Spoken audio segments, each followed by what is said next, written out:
Mel Kiper, he came out with his first post free agency mock draft, and you look, and he has the Saints taking Jaxson Dart at number 9, the Ole Miss quarterback who we got a chance to see at the Senior Bowl. And then also in quarterback news regarding the Saints, Cam Ward, touted as one of the top 2, if not the top quarterback pick in this draft cycle, was talking about how he really likes the Saints and was talking about how like he knows all like kind of like the lore that goes with it. I think he mentioned like Colston or somebody like that. So quarterback news, Saints, pick 9. What do you see happening, man?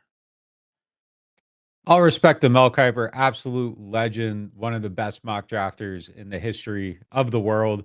Kind of created the industry. Anytime Mel says something, you stop, you listen, you pay attention, you lock in, and it can lead a news cycle as it's doing right this very moment. But with all due respect to Mel, I think he's throwing darts on this one. I don't see it. I don't see it happening. I don't see Jaxson Dart being an option for the Saints at pick 9. I think I think that's kind of maybe connecting dots a little bit with where they're at with Derek Carr and all the talk about him possibly being a post June 1st trade, and Derek Carr talking about possibly not wanting to be here, to wanting a trade. And he hasn't talked about it, but there's been reports on that, reports from us. So he was seeking a trade before that restructure happened. So I think people are looking at that and seeing that there is an obvious end of the road for this situation at some point in time based on current information. Now, Derek Carr could come in and have an amazing season and it opens up that window again. But where it stands right now, it does feel like there's a expiration date on this situation. And therefore, I see the logic in putting Jaxson Dart in there. I just don't think his game warrants that pick. He does not have elite traits in any single area. I think if you're drafting a quarterback at 9, you want to find something that he's absolutely elite at. But I will say this, I wouldn't have liked Bo Nix as a top 10 pick last year. I would have said, no way, he isn't worth it. And he went a little bit outside of that, but he would have been worth that pick. And in hindsight, I think maybe it's a little bit overlooking that he has this elite ability in the short area of the field that you don't necessarily put a lot of weight on. But I just don't see it with Dart. You watch his tape, it's kind of like he's throwing 2 routes all the time. It's so much down the field. It's very good. He's very good at almost everything. He runs really well. He's very physical. He has a lot of moxie. He's got leadership. I think you could call him a winner. Like he just kind of plays like a winner. But I just don't see it at pick 9. So I would say no there. Now, Cam Ward, if he was there, yeah, absolutely. Like, Yeah. absolutely. I think the Saints love him. I think they like him a lot. I could see it. I just don't think he's going to be there. Shefty said yesterday he's going to be the number 1 pick in the draft, that the Titans are closing in on him. So I Yeah. don't see it happening. But also, like the other thing here, Cam Ward's doing an interview not in New Orleans, but for the purposes of Cam Ward and the draft process, it might as well have been in New Orleans. It's in the state. Archie Manning standing off to the side. It's a New Orleans media. You know, what are you going to say? Well, What yeah. are you going to say? Yeah. Nah, for sure. And look, I saw you throw it out there. You said Mel Kiper was throwing darts with Dart. I see what you did. I see Yeah, what you that's did. right. You're cooking a little bit right there. But nah, as a quarterback that threw for basically 4,300 yards and has 6 interceptions, yeah, for what he is in that Ole Miss system, he was good, but there's nothing there that says, oh, this can be the guy. Now, you look last year and how the Falcons at that same pick 9 took Michael Penix, and he's now going to be their starter after they paid Kirk Cousins. That's a whole nother situation. That's their problem, in all honesty. But that fresh start kind of that comes with him. I just don't see Jaxson Dart being the guy. You know what I mean? In terms of long term, I don't know where he can battle at kind of with Spencer Rattler. Now, if you say that rounds 3 through 5, then yeah, get him for sure if he's still there. But I don't see him as being like, okay, yes, push all the chips in the table, get him at pick 9. Cam Ward, yes, if he is available, take him, get him, make it happen. I remember when he played at, I want to say Incarnate Word. Uh, yeah, I had to throw my little FCS knowledge in there. They came down to Thibodeau one time, and I saw him, and I was like, "Yeah, this dude is way too good to be playing in this arena." And then he went on to play at Washington State, and then finally ended off at Miami. So I think even with his different experiences moving throughout the college system, his maturity level is at maybe a different spot in terms of handling new offenses and just differences in league caliber situations. I don't think Jackson Dart is at that level yet. Yeah, I was asking some people yesterday about where he would where Spencer Rattler would rank in this draft class if he were entering this, and I shared this nugget on the Nick cast yesterday. If you aren't signed up to the site, make sure you sign up for it. Yeah. That's a lot of stuff on there that we aren't putting out on here, but that's a exclusive podcast just for our members. But yeah, I had asked 3 different scouts to rank the quarterbacks and as if Rattler was in this draft class, and all 3 of them put Ward ahead of him, Shadur ahead of him, and Dart ahead of him. And then there was some variance there on that final spot. The Louisville quarterback was one guy that was kind of a push for somebody. Somebody else had Ewers over Rattler, and then Rattler was 4th on another list. So there, I think Dart is ahead of him. I think he's a better. You're talking about him as a potential first round top 10 pick, and I don't Yeah. think that was the case with Rattler coming into this. And I think he definitely is a better prospect than Spencer Rattler right now. You made a good point though, like bringing up Atlanta. I don't think that the Derek Carr restructure, contract, anything like that precludes you from making a move at that position. I think you are still open to every single option. Sure. Yeah. Yeah, no doubt about it. It doesn't stop you because I think Derek Carr is just a solution for right now. He's not the solution long term. Again, I think coming up upon this, you see an obvious division point, which is what I think leads Mel Kiper to that pick. And it's very logical looking at it that way because they do have to find a long term solution and they have to get the right guy and they need to start over at that position.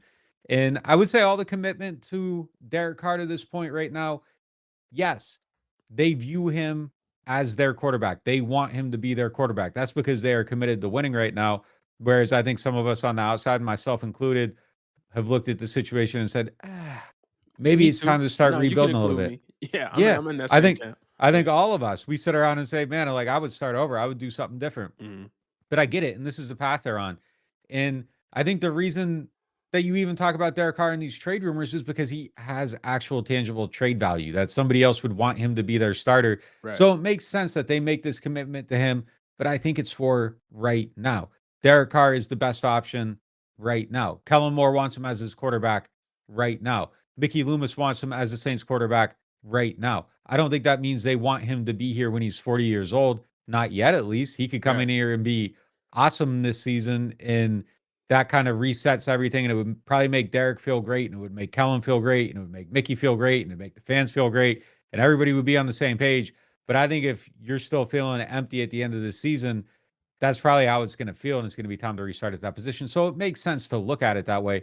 But I don't think they have a long-term answer on their roster. I don't No. think they have a long-term answer anywhere. And I do think that it is I'm gonna overstate it by saying it is time to start looking because they have been looking for a long time. Teddy Bridgewater, 3rd round pick put into him. Garrett Grayson, 3rd round pick put into him. Jay Canner, 4th round pick put into him. Yeah. Spencer Rattler, 5th round pick put into him. Jameis Winston, time and effort put into him. Tried to make Taysom Hill a thing, almost made it happen, didn't quite get there. Andy Dalton was a shot in the dark. Like Derek Carr, there have been aggressive efforts to find a long term post Drew Brees answer, and they have just all failed. But Right. I would like to see that effort manifest at some point when the right opportunities are with a early draft pick heavy commitment. But that would just mean you love the person, you actually view him as that. I just don't think the opportunity's been there. It's not that like you can't just be like time to start over and you got your quarterback. You might draft Zach Wilson. It just kind of goes like that. But Yeah. I would like to see them look. I wouldn't be mad at them if they swung and missed on a QB early in the draft because it means you're trying.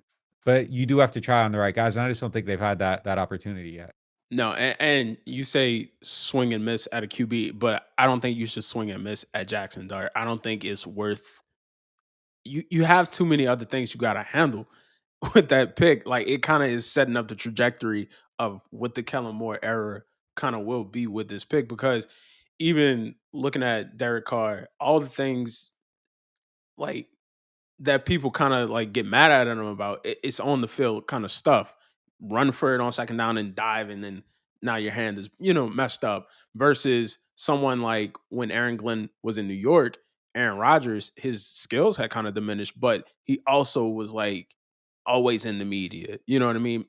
Some of his own volition, you know what I mean? Always just talking and doing things and being distracted. And the first thing they did is, all right, we got to get you out of here and start something new, start something fresh. So with Carr, it's just like, all right, you're a good temp fix for now, but you're not the long term solution. And yeah, swing at it, but swing at it with somebody that can kind of be a long term solution. And even you talk about trying to find that Drew Brees replacement. We'll get into that in a segment coming up, but you've been swinging and missing for a while at some things. Like, did you really think Gary Grayson was going to be the answer at quarterback? You know what I mean? Like, that took a lot of Well, convincing. hey, Sean Payton said that was the best quarterback workout he's ever seen. They went in the middle of the night, like he tells the whole story. It was Yeah, raining.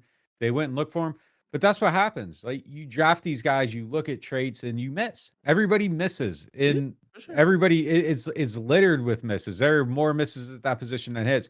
Nobody is good at scouting quarterbacks. And I think a lot of it has to do with what you can't see on the field. I think that takes a level of commitment that Yeah, is just unbelievable and unpredictable, and you can't really know that about somebody until they're in it. I think it's one of those positions where success is determined by how much of your life you're willing to give to it to a large degree, and yeah, I think that's true in almost every field in life that there's a level of success that you have to be willing to sacrifice more than everybody else to kind of climb to the top of the heap. But I think it quarterback that's especially true. And I think the payoff and the margins and that little bit always makes so much more difference at a position where you're touching the ball on every single play. I think it shows up everywhere. Mike Thomas has given more of his life to being the greatest wide receiver he can be than somebody else, and that's how 4.57 and all that stuff becomes 1,900 yards and record-setting performance. But I think at quarterback, those little margins of I'm not going to have this drink, I'm not going to go out tonight, I'm not going to do this, I'm going to study and I'm going to find out how the safety moves his hips and when his foot's set. Like those little differences, I think, over the accumulation of time are the true difference. And I don't know how you can't scout that. You can't scout it, and I think that's the main reason why that position is so hard to figure out. man, that's a great way of putting it. Just even seeing the best quarterback in football, kind of like how his personal life kind of played out towards the end, but he got the rings to show for it. You know what I mean? So it's pretty wild.